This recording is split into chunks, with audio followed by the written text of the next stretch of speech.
بسم اللہ الرحمن الرحیم الحمدللہ رب العالمین والصلاة والسلام علی خاتم النبیین۔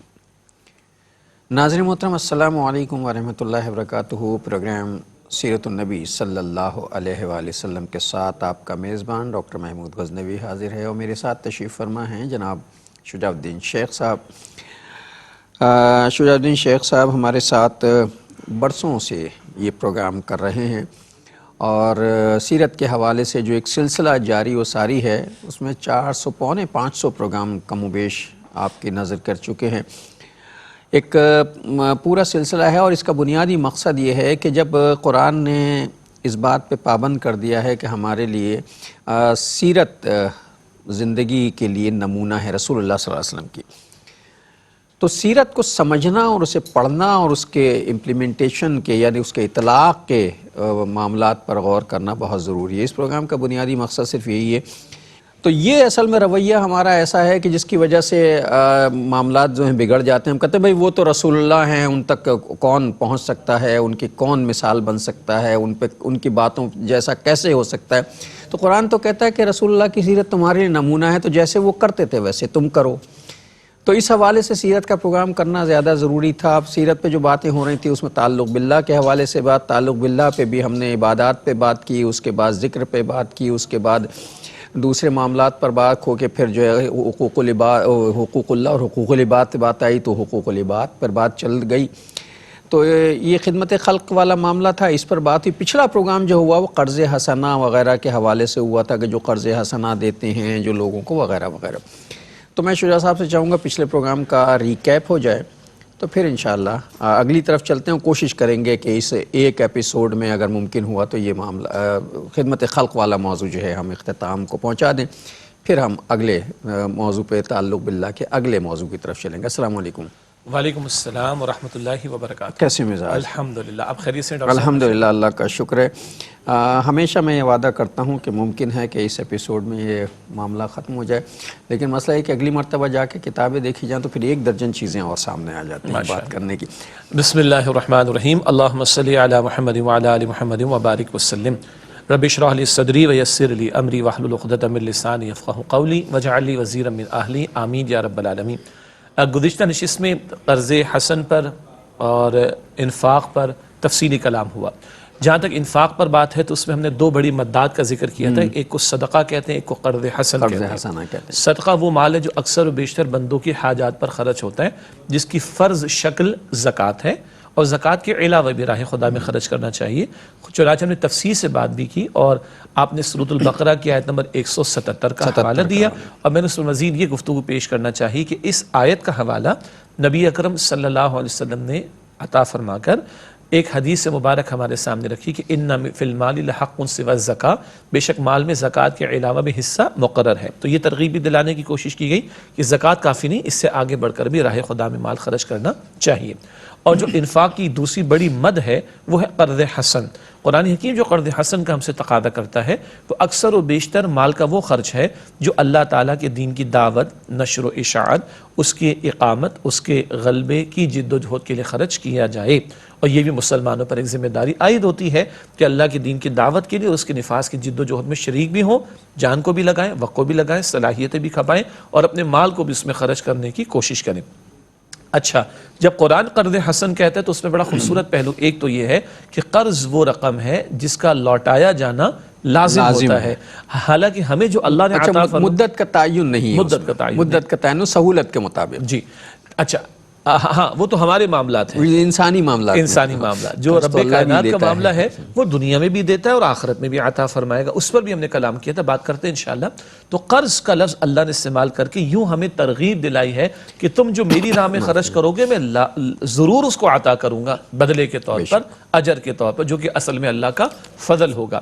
پھر ہم نے یہ بھی آیت کریمہ کے ذیل میں سمجھا ہے پہلے کہ سورۃ البقرہ کی آیت نمبر 261 میں ذکر آتا ہے کہ ایک دانہ تم اللہ کی راہ میں دو تو وہ 7 بالیں اس سے اگائیں، اور ہر بال میں 100 دانے ہو، تو یہ 700 گنا، اور واللہ یضاعف لمن یشاء، اللہ جس کو چاہے گا اس سے بڑھ کر عطا فرمائے گا۔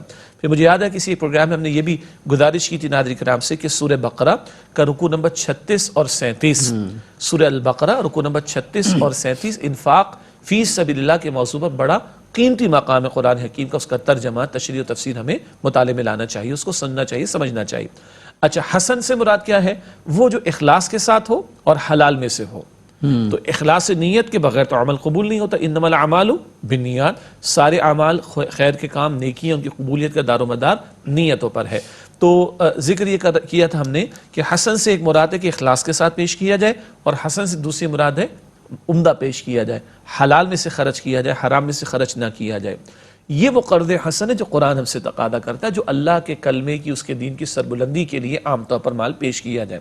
جو ہمارے یہاں معروف ہے وہ ایک پہلو تو وہ ہے کہ ٹھیک ہے کہ بھائی تم لے جاؤ، جب سہولت ہو مجھے دے دینا۔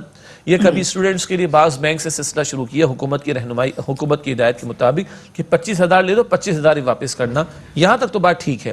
لیکن اب اس کے اوپر سروس چارجز کی بات ہو، اس پہ کوئی ایڈیشن ہو، تو یاد رکھیں کہ سود کی تعریف کیا ہے۔ بعض احادیث کی روشنی میں علماء نے بیان فرمایا کہ کل قرض جر منفعتا فهو الربا، قرض پر کسی بھی قسم کی منفعت، کسی بھی قسم کا اضافہ، یہ ربا ہے، یہ سود ہے۔ لوگ کہتے ہیں سود کی تعریف ہی نہیں ہے، بہرحال اس کی ٹیکنیکل تفصیلات اپنی جگہ پر ہیں۔ ایک بات جو مجھ جیسے عام آدمی کو بھی سمجھ آ جانی چاہیے وہ یہ کہ حدیث مبارک کی روشنی میں اہل علم نے تعریف بیان فرمائی، کل قرض جر منفعتا فهو الربا، ہر اضافہ کسی بھی قرض پر وہ ربا ہے۔ یہ جو آپس میں قرض کے معاملات، اس میں بینک کے تھرو ہو، کسی اور انسٹیٹیوشن کے تھرو ہو، افراد کے درمیان ہو، اگر لاکھ لیا، لاکھ پہ کوئی اضافہ، اس کو مارک اپ کہیں، یوجری کہیں، ایڈڈ ویلیو کہیں، سروس چارجز کہیں، وہ ہے ربا، جو کہ حرام ہے۔ اللہ تعالیٰ اس سے ہم سب کی حفاظت فرمائے۔ یہ وہ پہلو ہیں جو ہم نے انفاق، اسی طرح زکوٰۃ کے علاوہ بھی مال خرچ کرنا، پھر قرض حسن، اس پر تفصیلی کلام کیا۔ ایک کلام جو آپ نے نقطہ پیش کیا تھا اس کے تسلسل میں ہوا تھا، وہ یہ تھا کہ جب ہم اللہ کی راہ میں مال خرچ کرتے تو یہ ہمارے باطن کی پاکیزگی کا باعث بنتا ہے، ورنہ مال کی محبت اتنی بڑھ جاتی ہے کہ تعیس عبد الدینار و عبد الدرہم، حدیث مبارک کا ذکر ہے، بخاری شریف کی روایت ہے کہ ہلاک ہو گیا درہم کا بندہ، دینار کا بندہ۔ تو یہ مال کی محبت تو پرستش کی طرف لے جاتی ہے، مال کی بت کی۔ اس مال کی محبت کو نکالنے کا ذریعہ بھی اللہ کی راہ میں خرچ کرنا ہے۔ تو بندہ جب خرچ کرے گا تو مخلوق خدا کا بھی فائدہ ہوگا، بندے کو اجر بھی ملے گا، اس کا تزکیہ نفس بھی ہوگا، اس کا باطن بھی پاکیزہ ہوگا، اور اس کو روحانی ترقی بھی ملتی چلی جائے گی۔ یہ نقطے تھے جو خاصی وضاحت سے پچھلے پروگرام میں ہمارے سامنے یہ مالی اعتبار سے تھے، جس کو اللہ تعالیٰ نے مال دیا ہے، مال سے جو ہے وہ لوگوں کی خدمت کی جائے، خدمت خلق کی جائے، اللہ تعالیٰ وہ لوٹا دیتے ہیں۔ جو کہ اللہ کی، یہ پھر وہی بات آ جاتی ہے، وہ جب کھانا کھلاتے ہیں تو کہتے ہیں نا کہ بھئی ہم تمہیں نہیں کھلا رہے، ہم تو اللہ کے لیے کھلا رہے ہیں، ہم تو اللہ کے لیے دے رہے ہیں، تمہیں کھانا جو ہم کھلا رہے ہیں وہ اللہ کے لیے کھلا رہے ہیں۔ تو جب دوسروں کی خدمت میں لگے رہتے ہیں تو ایک حدیث مبارکہ کا مفہوم بھی نا کہ جو آدمی حاجت مندوں کی مدد میں لگا رہتا ہے، اللہ اس کی مدد میں لگا رہتا ہے۔ جی، حدیث مبارک میں آتا ہے کہ بندہ جب تک اپنے بھائی کی مدد میں لگا رہتا ہے تب تک اللہ سبحانہ وتعالی ایسے بندے کی حاجت کو پورا کرنے میں لگا رہتا ہے۔ تو آج ہم دوسروں کے لیے منفعت کا، نفع کا باعث بنیں گے تو اللہ تعالی ہماری حاجات کو اپنے ذمے لے لے گا۔ یہاں آپ کی اجازت سے ایک بڑا قیمتی نقطہ جو ہمارے استاد ڈاکٹر اسرار احمد صاحب رحمۃ اللہ علیہ بیان فرماتے تھے کہ ذرا غور کرو، ترغیب و تشویق کا ایک پہلو ہے، کیونکہ تھوڑی دیر پہلے دین کی دعوت پر بھی ذکر ہوا، دین کے نفاذ کی محنت پر بھی ذکر ہوا کہ جو بندہ دوسرے بندے کے کام میں لگ جائے تو اللہ تعالیٰ اس بندے کے کاموں کو اپنے ذمے لے لیتا نا۔ تم کسی کی حاجت کو پورا کرنے میں لگو، اللہ تمہاری حاجت کو پورا کرے گا۔ تو جو بندہ اللہ کے کام میں لگ جائے نہ تو اللہ کے کام میں لگ گیا۔ ہاں، اچھا، اب سوال اللہ کے کام سے کیا مراد ہے؟ عجیب بات، اللہ کا اتنا پیارا انداز قرآن میں ناظرین کرام سے گزارش کروں، قرآن کھولیں خدا را اور قرآن خود بھی پڑھیں، اہل علم کا ترجمہ تفسیر سب دستیاب ہے، مشورہ کر کے پڑھیں۔ سورہ صف ہے 28 پارے میں، سورہ صف کی آخری آیت ہے، آیت نمبر 14۔ اللہ تعالیٰ کا اندازہ دیکھیں، اللہ تعالیٰ کا انداز دیکھیے، معاف کیجیے گا۔ اللہ تعالیٰ نے ارشاد فرمایا کہ یا ایھا الذین آمنوا کونوا انصار اللہ، اے ایمان والو اللہ کے مددگار بن جاؤ۔ اب جو شخص بھی پہلی مرتبہ یہ ترجمہ سنتا ہے پریشان ہو جاتا ہے، اللہ کو مدد کی ضرورت ہے۔ ہم تو سورہ اخلاص پڑھتے ہیں، اس کا ترجمہ بھی ہمیں آتا ہے، اللہ الصمد، اللہ بے نیاز ہے، سب اس کے محتاج ہیں، وہ کسی کا محتاج نہیں، اللہ کو کس مدد کی ضرورت ہے؟ تو یہ اللہ کا ترغیب کا انداز ہے، دین تو اللہ کا ہے، غالب و قائم تو وہی فرمائے گا۔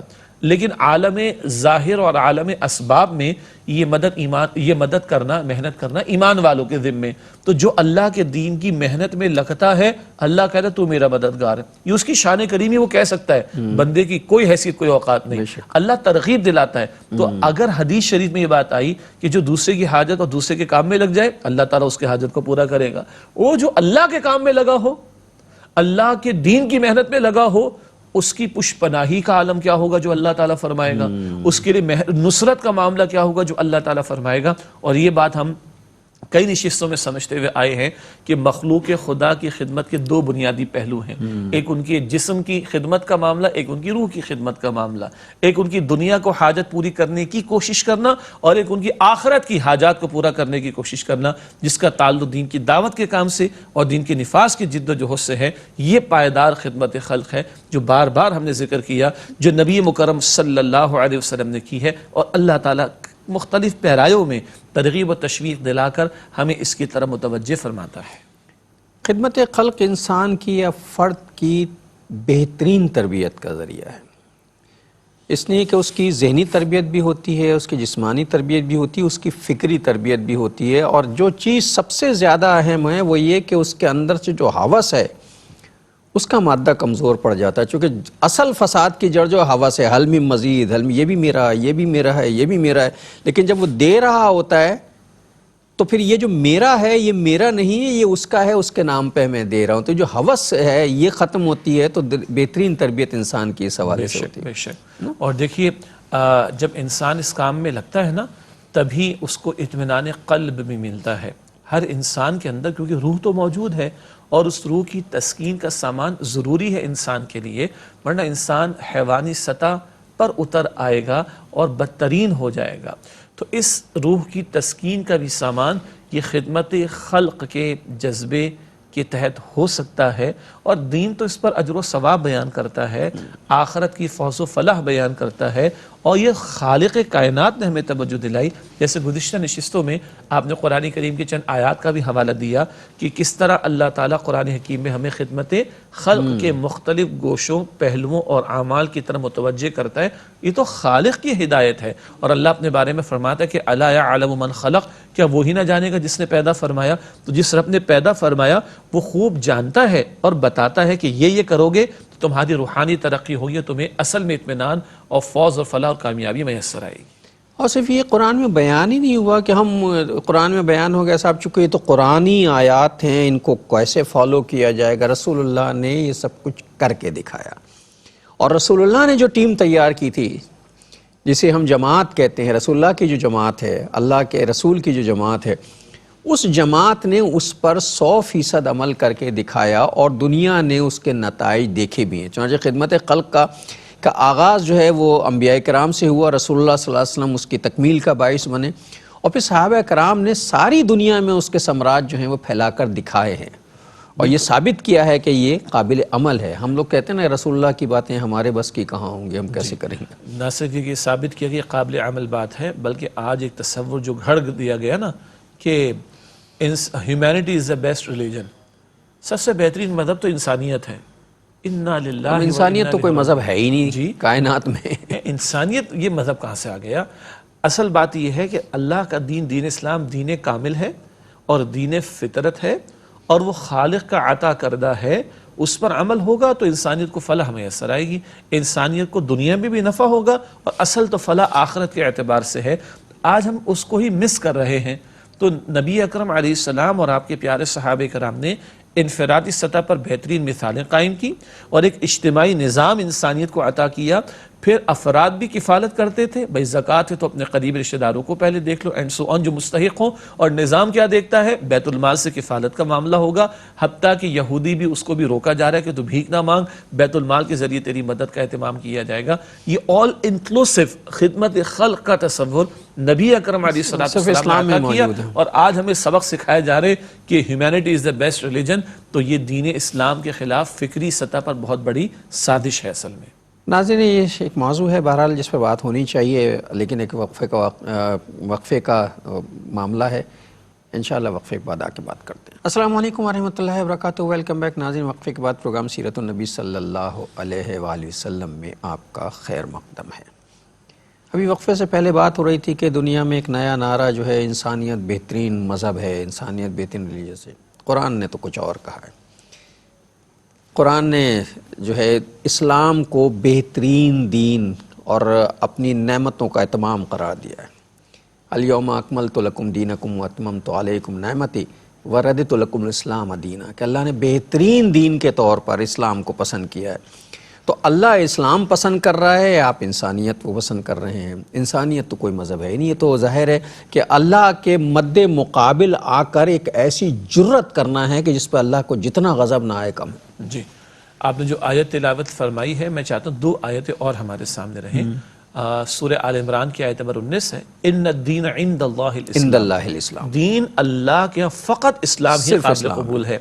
اور پھر سورہ آل عمران کی آیت نمبر 85 میں آتا ہے کہ وَمَن يَبْتَغِ غَيْرَ الْإِسْلَامِ دِينًا فَلَن يُقْبَلَ مِنْهُ، اور جو اسلام کو چھوڑ کر کوئی اور دین اختیار کرے گا وہ اللہ کے قابل قبول ہی نہیں۔ اور پھر وہ آیت کریمہ جو آپ نے تلاوت فرمائی جو حجۃ الوداع کے موقع پر نازل ہوئی سورۃ المائدہ کے شروع میں، الیوم اکملت لکم دینکم، آج کے دن میں نے تمہارے لیے تمہارے دین کو مکمل فرما دیا۔ تو کچھ چھوڑا تھوڑی اللہ نے، اور دین کو اللہ نے وَأَتْمَمْتُ عَلَيْكُمْ نِعْمَتِي، اپنی نعمت تم پر مکمل فرما دی۔ یہ بہت قیمتی جملہ ہے، رب کائنات کا ہے۔ کیوں؟ بعض مرتبہ دین کے کچھ احکام کو لوگ کہتے ہیں بڑے سخت احکام ہیں، بڑا مشکل کا معاملہ ہے۔ اِنَّا لِلَّهِ وَإِنَّا إِلَيْهِ راجعون، اللہ نے دین اور اس کے احکامات زحمت کے طور پر نہیں دیے، رحمت کے طور پر اور نعمت کے طور پر دی۔ اور اللہ آگے کیا فرماتا ہے؟ وَرَضِيتُ لَكُمُ الْإِسْلَامَ دِينًا، تمہارے لیے اور بہترین میں نے تمہارے لیے اسلام کو پسند کیا بطور دین کے۔ اب کوئی فلاں ازم کی بات کرے، کوئی سیکولرزم کا نعرہ لگائے، کوئی لبرلزم کی باتیں کرے، کوئی humanity is the best religion کی باتیں کرے، تو آپ نے بجا فرمایا کہ یہ اللہ تعالیٰ کے مقابلے میں کھڑا ہونے کی بات ہے، بغاوت ہے۔ اللہ استغفر اللہ ربی من کل ذنب واتوب الیہ، اللہ معاف رکھے۔ یہ تو اللہ کے مد مقابل آنے والی بات ہے جی، کہ اللہ کہہ رہا ہے کہ میں نے تمہارے لیے اسلام کو پسند کیا، تم کہو جی اسلام انسانیت جو بہترین مذہب۔ جی، یہاں ایک اور وضاحت بھی ساتھ ساتھ ہو جائے۔ انگریزی کا لفظ ریلیجن، ناظرین کو میں دعوت دوں گا، آپ انگلش ڈکشنریز اٹھائیے اور آپ خود جا کر چیک کیجئے۔ ریلیجن کا لفظ انگریزی زبان میں جو استعمال ہوتا ہے وہ بائی ڈیفالٹ کیا ہے؟ a set of beliefs full stop، کچھ عقائد کا مجموعہ چھٹی، بس مان لو۔ آگے a set of instructions dealing with the personal affairs of life only full stop، کچھ ہدایات کا مجموعہ جو زندگی کے انفرادی معاملات سے بحث کرے، ختم۔ آپ معروف جتنی ڈکشنریز ہیں انگریزی کی، آپ اس لفظ کو چیک کیجئے، کم و بیش یہ تعریف ملے گی۔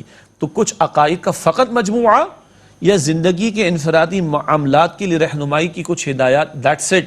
تو اسلام تو فقط یہ نہیں ہے بھائی، اسلام is not a religion، Islam is a دین۔ دین کا اگر کوئی بہتر اردو میں ترجمہ ہوگا تو نظام ہوگا، انگریزی میں ہوگا تو سسٹم ہوگا۔ اسلام is system of life، اور پھر وہ کمپلیٹ کوڈ آف لائف ہے۔ وہ عقائد، عبادات، خوشی غمی کی رسومات، گھر کی زندگی، معاشرت، معیشت، سیاست، عدالت، ریاست، سب کچھ عطا کرتا ہے۔ اسلام کا کوئی میچ ہی نہیں ہے۔ تو اگر کوئی لفظ ریلیجن اسلام کے لیے استعمال کر رہا ہے تو بہت بڑی غلط فہمی کی بات ہے کہ ریلیجن صرف زندگی کے چند انفرادی معاملات تک محدود ہوتا ہے۔ دنیا میں بہت سارے ریلیجنز ہوں گے، جوڈائزم ہوگا، کرسچینٹی ہوگی، ہندو مت ہوگا، یہ ہوگا، وہ سب کچھ ہوگا۔ they all are religions, they are not systems and code of life. Islam is system of life, code of life, rather divine code of life۔ وہ الہامی ہدایات کے مجموعے کا نام ہے جو مکمل ضابطہ حیات رب کائنات نے عطا فرمایا۔ ساتھ ساتھ ایک اور گزارش بھی کر دوں، بڑا سیکولرزم کا نعرہ لگتا ہے جی، میں گزارش کروں گا اپنے ناظرین سے، یہ اٹیلین ہے لیکن آپ جو ہے وہ اس کو، بلکہ گریک ہے، معاف کیجئے گا، آپ اس کو انگریزی کی زبان میں چیک، انگریزی کی ڈکشنریز میں چیک کریں کیا ہے سیکولرزم۔ سمپل آپ کو ڈیفینیشن ملے گی اکثر و بیشتر، laws and regulations will be based on intellect not on a religion. عقل سے ہم قوانین اور نظام بنائیں گے، اس میں کسی ریلیجن کو دخل اندازی کا موقع، انسانی عقل ناقص ہے، انسانی عقل ناقص ہے۔ اگر عقل کامل ہوتی تو نہ کسی وحی کی ضرورت تھی، نہ کسی کتاب کی ضرورت تھی، نہ کسی پیغمبر کی ضرورت تھی۔ تو یہ بڑے پرفریب نعرے ہیں ریلیجن کا نام لے کر۔ Humanity is the best religion, secularism کا نام لے کر یہ نعرے ہیں، یہ سرکشی کی باتیں، یہ اللہ سبحانہ و تعالیٰ کی الوہیت اور اس کی حاکمیت کے مقابلے میں کھڑا ہونے کی جسارت ہے، اور اس پر ہمیں دھڑلے کے ساتھ دو ٹوک انداز میں نفی کا رویہ، ان باتوں کی نفی کا رویہ اختیار کرنا چاہیے۔ مجھے اجازت دیجیے گا، بعض حملے ہوتے ہیں، ڈرون اٹیک ہوتے ہیں، میزائل اٹیک ہوتا ہے، بام بلاسٹ ہوتا ہے، وہ جسم کو ہلاک کرتا ہے، وہ جسم کو ہلاک کرتا ہے، یہ فکر اور روح کو ہلاک، یہ وہ اٹیکس ہیں جو فکر کو اور نسلوں کو ہلاک کر جاتے ہیں۔ یہ پوری فکری دہشت گردی ہے، یہ نسلوں کو تباہ کر دینے والی بات ہے کہ دین کا کانسیپٹ ہی بدل دیا جائے اور ڈسٹارشن کا اس کو شکار بنا دیا جائے۔ اس لیے ہمیں دو ٹوک انداز میں، اگر آج ہم پڑھ رہے ہیں لقد کان لکم فی رسول اللہ اسوۃ حسنہ، یقیناً تمہارے لیے رسول اللہ صلی اللہ علیہ وسلم کی زندگی میں بہترین نمونہ موجود ہے، تو اللہ کے رسول علیہ السلام نے فقط انفرادی معاملات نہیں سکھائے کہ چند عقائد، چند عبادات سکھا دی اور دین مکمل ہو گیا، نہ، حضور نے عدالت کے فیصلے کر کے دکھائے، معیشت کے بارے میں رہنمائی دی، انتظامی سیاسی معاملات کے بارے میں رہنمائی دی، حضور نے غزوات میں شرکت کر کے دکھائی، حضور نے باطل کے مقابلہ کر کے دکھایا، حضور نے اللہ کی شریعت کو بالفعل نافذ کر کے تمام معاملات زندگی کے لیے عملی نمونہ عطا کیا۔ تو آج اس طرح کی باتیں یہ حضور علیہ السلام کی لائی ہوئی تعلیم کے بالکل خلاف ہیں۔ ہمیں اس پہ دو ٹوک انداز میں، حتمی انداز میں، واضح انداز میں موقف اختیار کر کے یہ جو فکری سطح کی دہشت گردی ہے اس کا جواب دینا چاہیے۔ اچھا، یہ لوگ جو کہتے ہیں انسانیت بہترین مذہب ہے، انسانیت، اسلام سے زیادہ انسانیت کی حمایت کرنے والا، اسے پروٹیکٹ کرنے والا کون ہوگا؟ جنگوں کے میدان میں کسی کو لے آتے تھے تو زبردستی تو نہیں ہوتی تھی مذہب اختیار کرنے کے، مطلب حضور صلی اللہ علیہ وسلم نے اس قدر انسانیت کا احترام تھا کہ آپ فرماتے تھے اسے احترام کے ساتھ اس کی منزل پر چھوڑاؤ، جہاں سے آیا ہے اسے حفاظت کے ساتھ چھوڑاؤ، اسے غور و فکر کرنے کا موقع دو، اور یہ زبردستی نہیں تھی کہ اب تم ہماری قید میں آ گئے تو اسلام قبول، جاؤ اپنی جگہ پہ جاؤ، تسلی سے یہ پیغام ہم نے دیا، اسے سمجھ لو، اگر تمہارا دل چاہتا ہے تو آ کے اسلام، زبردستی تو نہیں ہے جی، یہ احترام انسانیت یہ ہے۔ دیکھیے نا، خالق کائنات کا عطا کردہ دین ہے نا، تو اس خالق کائنات کے عطا کردہ دین سے بڑھ کر انسانیت کو نفع کہاں سے ملے گا؟ کہاں سے مل سکتا ہے؟ ایک بات، اور دوسرے بڑے لچھے دار جو پرفریب نعرے لگانے والے لوگ ہیں، جہاں سے نعرے آ رہے ہیں ان معاشروں میں آپ دیکھ لیں، کتوں کے لیے، بلیوں کے لیے اور چڑیوں کے لیے اور طوطوں کے لیے تو آپ کو رولز اینڈ ریگولیشنز ملیں گے، اور انہی ممالک کی افواج 20 لاکھ اور 15 لاکھ اور 10 لاکھ کو قتل، شہید یا زخمی کر دیں، اس کے لیے ان کو قوانین سے اجازت بھی مل گئی ہے۔ عجیب بات ہے، کتے اور بلیاں تو ٹھہرے محترم کہ ان کے لیے قوانین موجود ہیں، اور لاکھوں کو شہید کر دینے کے لیے، اپاہج کر دینے کے لیے، قتل و غارت گری کا شکار بنا دینے کے لیے ان کو قانون کا جواز دیا جا رہا یہ ہو۔ کون سا مذہب انسانیت کا؟ اور یہ کون سی انسانیت ہے؟ اور یہ کون سی، مطلب انسانیت بھی جو ہے وہ ایک خاص حد میں ہے، بس یہ انسانیت ہے، اور باقی انسان جو انسانیت نہیں۔ ہاں، مطلب یہ اعلیٰ پائے کے انسان ہے، یہ اعلیٰ نسل کے انسان ہے، یہ حدود بنی ہوئی ہیں، حدود و قیود ہیں، ایک حدود اربع ہے کہ اس کے اندر جو ہیں وہ انسان ہے، اور اس کے اندر، اس سے باہر جو ہیں ان کی بھی 2 ٹانگیں ہیں، 2 آنکھیں ہیں، 2 ہاتھ ہیں، لیکن وہ انسان نہیں، جسے ہم انسان سمجھیں گے وہ انسان۔ ڈاکٹر صاحب، اللہ تعالیٰ نے یاد دہانی کرائی، حجۃ الوداع کا خطبہ کیا ہے؟ کسی گورے کو کسی کالے پر، کسی کالے کو کسی گورے پر، کسی عربی کو کسی عجمی پر، کسی عجمی کو کسی عربی پر کوئی فضیلت نہیں سوائے تقویٰ کے۔ آج کہتے ہیں جناب یہ ترقی یافتہ ممالک ہیں، اور یہ ترقی پذیر ممالک ہیں، یہ ایڈوانس کنٹریز ہیں، اور یہ تھرڈ ورلڈ کنٹریز ہیں۔ ان ایڈوانس کنٹریز میں رہنے والے وہ کچھ اور مخلوق ہیں، اور تھرڈ ورلڈ کنٹریز میں رہنے والے کچھ اور مخلوق ہیں۔ اللہ کے پیارے رسول علیہ السلام کیا فرما رہے ہیں؟ محض رنگ کی بنیاد پر، نسل کی بنیاد پر، خطے کی بنیاد پر کسی کی کوئی حیثیت نہیں ہے، کسی کا کوئی تفوق جو ہے، کسی کی فوقیت کا کوئی معاملہ نہیں ہے، کسی کے کوئی مقام اور رتبے کا معاملہ نہیں ہے۔ ان اکرمکم عند اللہ اتقاکم، سورہ حجرات میں آتا ہے، تم میں سب سے بڑھ کر وہ ہے جو سب سے بڑھ کر عزت والا اللہ کی نگاہوں میں وہ ہے جو سب سے بڑھ کر اللہ تعالیٰ کا تقوی اختیار کرے۔ یہ ہے انسانیت کی اس میں فوز و فلاح۔ سبحان اللہ۔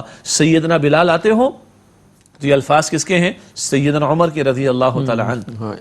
ہاں، سیدنا بلال آ گئے، ہمارے آقا بلال آ گئے رضی اللہ عنہ، وہ بظاہر سیاہ فام ہیں، حبشہ کے ہیں، ہاں، غلام ہیں، غلام تھے، خاندان کا پتہ نہیں، مالی اعتبار سے کوئی ان کا سٹیٹس نہیں ہے، مگر جنت میں قدموں کی آواز سیدنا بلال کی رضی اللہ تعالی عنہ، امام الانبیاء صلی اللہ علیہ وسلم۔ اس سے بڑھ کر انسانیت کا احترام، اللہ اکبر، اس سے بڑھ کر انسانیت کی عظمت، اس سے بڑھ کر انسانیت کا اکرام کہاں سے ملے گا؟ آج وہ ممالک جو نعرے لگاتے ہیں کہ وہ چیمپئن ہیں جمہوریت کے، so called inverted Cama democracy کے، آج وہ نعرے جو چیمپئن بتاتے ہیں اپنے آپ کو سیکولرزم کے، کیا گورے کالے کا فرق ختم ہو سکا؟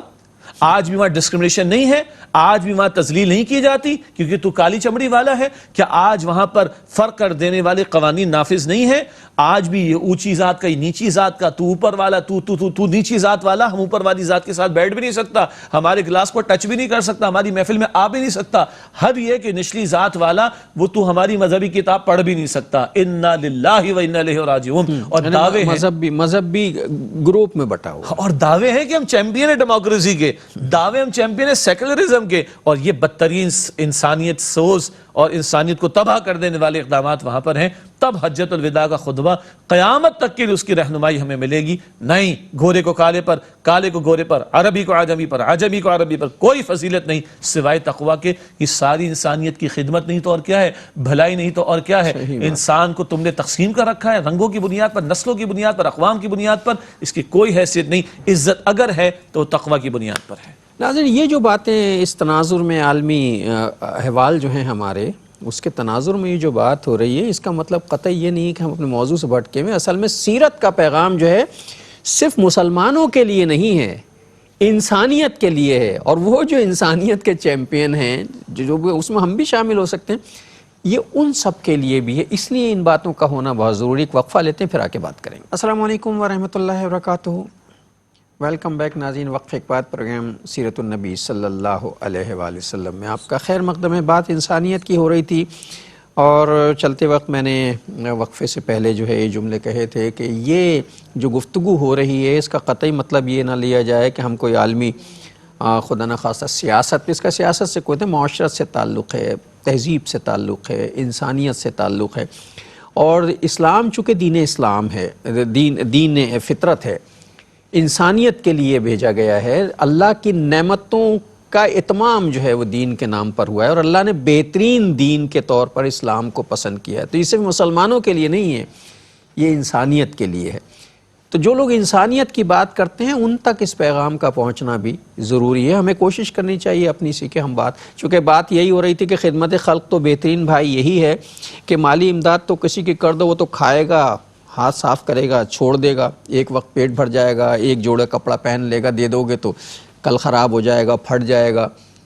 لیکن اس کی روح پہ جو پیون لگ گئے ہیں، جو زخم لگ گئے ہیں، ان پہ مرہم کون لگائے گا؟ آج انسانیت کی روح پہ اس قدر زخم لگے ہوئے کہ وہ چھلنی ہو گئی ہے۔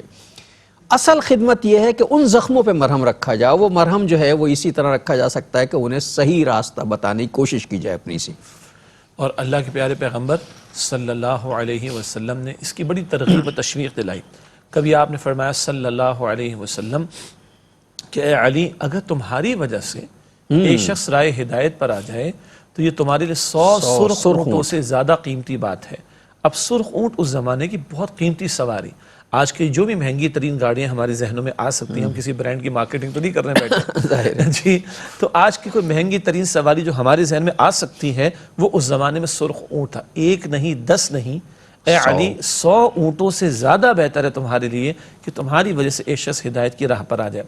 کبھی اللہ کے پیارے پیغمبر صلی اللہ علیہ وسلم نے ارشاد فرمایا کہ الدال الی الخیر کفاعلہ، نیکی کی طرف دعوت دینے والا، خیر کی طرف دعوت دینے والا وہ خیر کا عمل کرنے والے کی طرح ہے۔ تمہارے کہنے حدیث شریف مکمل ہوئی، تمہارے کہنے سے بتانے سے کوئی شخص خیر کی طرف، نیکی کی طرف آ گیا، اب عمل کرے گا، اس کو اجر تو ملے گا، اتنا ہی اجر اللہ تعالیٰ تمہیں بھی عطا فرمائے گا۔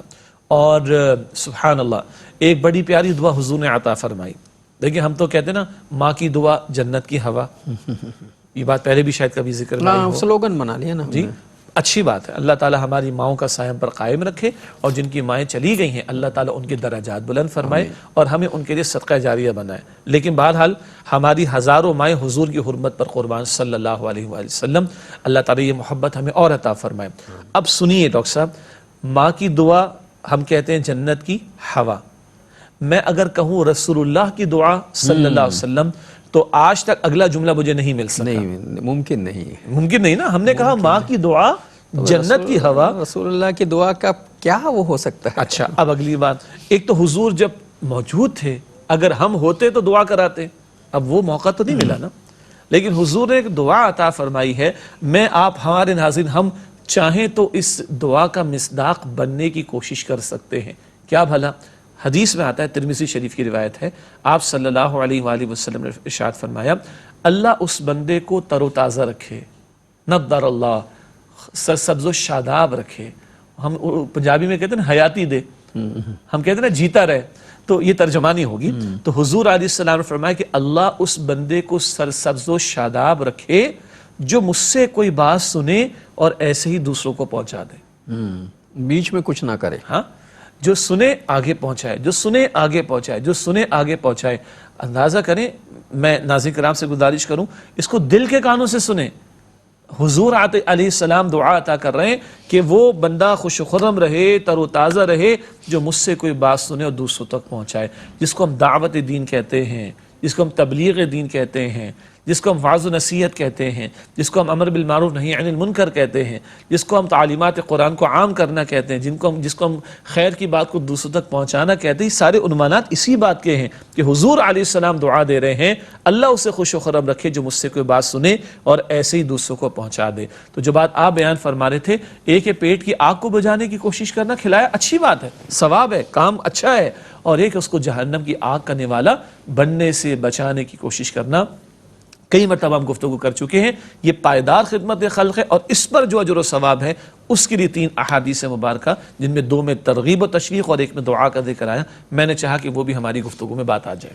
تو یہ پیغام جو ہے وہ صرف مسلمانوں کے لیے نہیں ہے، ظاہر ہے ہمارا یہ پروگرام جو ہے وہ دنیا بھر میں دیکھا جاتا ہے. اچھا، کچھ لوگ تو پروگرام اس لیے دیکھتے ہیں کہ اس پروگرام سے کچھ استفادہ کریں گے، لیکن سارے لوگ استفادہ کرنے والے نہیں ہوتے. کچھ لوگ اس نیت کے ساتھ بھی پروگرام دیکھتے ہیں کہ اس پروگرام سے کچھ نکات نکالیں گے اور پھر اس پہ ہم جو ہے تنقید کریں گے، اس نیت سے بھی دیکھتے ہیں. اور کچھ لوگ اس نیت سے بھی دیکھتے ہیں کہ دیکھیں یہ کیا کہہ رہے ہیں، اس کے جواب میں ہم ان کے خلاف کیا کہہ سکتے ہیں. تو ہر قسم کے طبقات کے لوگ موجود ہیں، لیکن ہمارا بنیادی کام جو ہے وہ طبقات میں بٹنا نہیں ہے. ہمارا کام ایک پیغام جو ہے وہ آگے پہنچانا ہے، اور ظاہر ہے ہم اسے خدمت خلق سمجھ کے اللہ تعالی ہماری نیت کے اخلاص کو قبول کرے. خدمت خلق کر کے اس پروگرام کا مطلب بھی، بنیادی مقصد بھی یہی ہے کہ زیادہ سے زیادہ، چونکہ دنیا میں یہ پروگرام دیکھا جاتا ہے اس میں ہر مذہب، ہر ملت، ہر رنگ، ہر نسل کے لوگ موجود ہیں، ہر زبان کے بولنے والے لوگ موجود ہیں. ہمارا پیغام محبت ہے جہاں تک پہنچے، اور اسلام انسانیت سے جو محبت سکھاتا ہے وہی اس پروگرام کا بنیادی تھیم ہے ہمارا. اب آپ کی اس گفتگو سے ایک اور نقطہ سامنے آتا ہے. اس وقت میں اسی لیے کرتا ہوں، ایسی گفتگو کوئی نقطہ نکل آئے اور پھر بات آگے بڑھے. جی، 2 پہلو ہے، کیونکہ آپ نے مسلمین اور غیر مسلمین دونوں کی بات کی. مسلمانوں کی ایک بہت بڑی خدمت اس وقت یہ ہے کہ ان کو جوڑنے کی کوشش کی جائے. ٹھیک ہے جی، ہمارا چینل کیو ٹی وی اس کا نام ہے، تو یہ کیو ڈینوٹ کرتا ہے قرآن کو. ہم قرآن کی بات کرتے ہیں، ٹھیک ہے، اور صاحب قرآن کی بات کرتے ہیں صلی اللہ علیہ وآلہ وسلم. دوسری بات ہے کہ ہم کبھی اختلافی بحثوں میں نہیں جاتے. الحمدللہ عرصہ دراز ہو گیا، ہمارے ناظرین واقف بھی ہیں، اور میں اور آپ ہم دونوں جانتے ہیں کہ الحمدللہ ان پروگرامز کو مختلف مکاتب فکر کے لوگ دیکھتے ہیں، تمام لوگ دیکھتے ہیں الحمدللہ. ٹھیک ہے جی، کبھی وہ ایک ٹرک ہمارے ہاں کیا اس کو میڈیا کی اصطلاح میں کہتے ہیں، ایک ہمارے ٹائٹل چلتا تھا کیو ٹی وی گلدستہ مختلف مکاتب فکر کا. جی، مختلف حضرات آتے ہیں. بہرحال میں اللہ سبحانہ تعالیٰ کو حاضر و ناظر جان کر یہ گواہی دوں کہ ہم نے کبھی بھی کوئی اختلافی بحثیں نہیں چھیڑی، اور امت کو جوڑنے کی ہم نے بات کی ہے الحمدللہ. اور یہی ہماری کوشش ہے کہ جوڑنے کی بات کی جائے. امت کو توڑا بہت گیا ہے، امت بہت ٹوٹ چکی ہے. امت کی مساجد پر ٹیگز لگے ہوئے، یہ تمہاری میری فلاں کی مسجدیں ہیں. اللہ کے بندو، ہمارے بنیادی معاملات اور عقائد ایک ہے. کوئی سیکنڈری نوعیت کی تشریحات میں فرق ہو جائے تو علمی اختلاف کو علماء اپنے دائرے کار میں رکھیں. اچھا، ایک چیز جیسا قطع کلامی کی معذرت، ایک چیز بڑی جو میں نے محسوس کی ہے، میرے خیال ہے ہو سکتا ہے ہمارے ناظرین میں سے بہت سے لوگ محسوس، یہ جو ہمارے پڑھے لکھے بڑے علماء ہیں، میں چھوٹے ان کی بات نہیں کر رہا جنہوں نے 4 کتابیں پڑھی اور اپنے آپ کو مطلب عالم کہنے لگے. جیسے ہم جیسے کچھ لوگ ٹی وی بیٹھے، وہ کل کو ہمیں کوئی کہہ دے مذہبی اسکالر ہے، اللہ معاف رکھے، مذہب ہم نے پڑھا ہی نہیں تو مذہبی اسکالر ہم کہاں سے بن جائیں گے. تو جو مذہبی اسکالر ہمارے بن گئے ہیں ان کو چھوڑ، جو پڑھے لکھے جید علماء ہیں کسی بھی مکتب فکر میں، ان میں اختلاف اتنا نہیں ہے. اچھا، ایک اور بات بھی، علمی اختلاف ہونا بڑا مسئلہ نہیں. ہم کہتے ہیں تفرقہ بازی نہیں ہونی چاہیے. توڑنے کی بات نہیں ہونی چاہیے. خیر موضوع طویل نہ ہو جائے، عرض یہ ہے کہ ایک بہت بڑی خدمت خلق مسلمانوں کے درمیان کیا ہے؟ ان کو جوڑنے کی بات کرنا. اور میرا خیال ہے کہ ہمارے ناظرین کرام گواہی دیں گے انشاءاللہ تعالی، کم و بیش کو 18 برس تو ہو چکے ہیں، اور کوئی ایک مجھے امید یقین اللہ تعالیٰ کی ذات پر کوئی ایک پروگرام کوئی بتا دے جناب اس میں آپ نے اختلافی بات کر کے توڑنے کی بات کی ہے، انشاءاللہ تعالیٰ اگر ایسا ہوتا تو ہم یہاں نہ بیٹھے ہوتے آج، ٹو بی ویری فرینک. تو ایک تو بہت بڑی خدمت خلق ہے مسلمانوں کو جوڑنے کی کوشش کرنا. ایک بات اب آئیے غیر مسلمین کے تعلق سے، ان کے لیے خدمت خلق کا پہلے تو خیر کی دعوت دی جائے، ان کو اسلام کی صحیح تصویر ان کے سامنے پیش کی جائے. بڑا خوبصورت جملہ ایک اسکالر کا ہے جو غیر مسلم تو مسلمان ہوئے، Islam is not what the Muslims do, Islam is what the Muslims are suppose to do. بھائی اسلام وہ نہیں جو مسلمانوں کو تم کرتے ہوئے دیکھ رہے ہو، بہت سے مسلمان غلط کام بھی تو کر رہے ہیں نا. دس از ناٹ اسلام.